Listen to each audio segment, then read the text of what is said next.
सास बहू की कहानी। गांव के एक छोटे से घर में सावित्री देवी अपनी बहू राधा के साथ रहती थीं।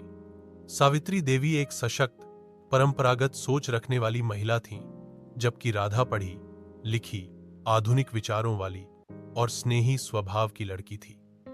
जब राधा इस घर में नई नई आई थी, तब दोनों के बीच काफी टकराव हुआ करता था। कभी रसोई के तरीके को लेकर, कभी पहनावे को लेकर, तो कभी समय के साथ बदलते विचारों को लेकर।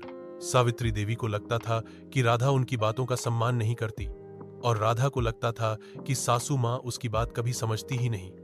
दोनों एक दूसरे की नीयत पर शक नहीं करती थीं, पर समझ की कमी एक दीवार बन गई थी।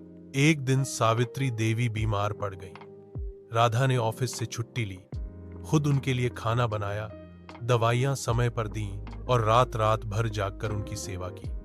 तब पहली बार सावित्री देवी ने महसूस किया कि राधा भले ही उनके जैसे नहीं सोचती, लेकिन उसका दिल बहुत बड़ा है।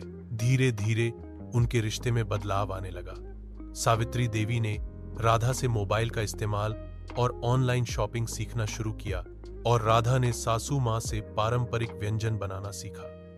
त्योहारों पर वे साथ में मिलकर घर सजाने लगी और पड़ोस में उनकी जोड़ी मिसाल बनने लगी। एक दिन राधा ने कहा, माँ जी, जब मैं नई आई थी तो मैं भी आपको समझ नहीं पाई। सोचती थी आप बस पुराने जमाने की बात करती हैं, पर असल में आप घर की नींव हैं। सावित्री देवी ने मुस्कुराकर जवाब दिया, और तू इस नींव पर खड़ी दीवार है जो इस घर को संभाल रही है।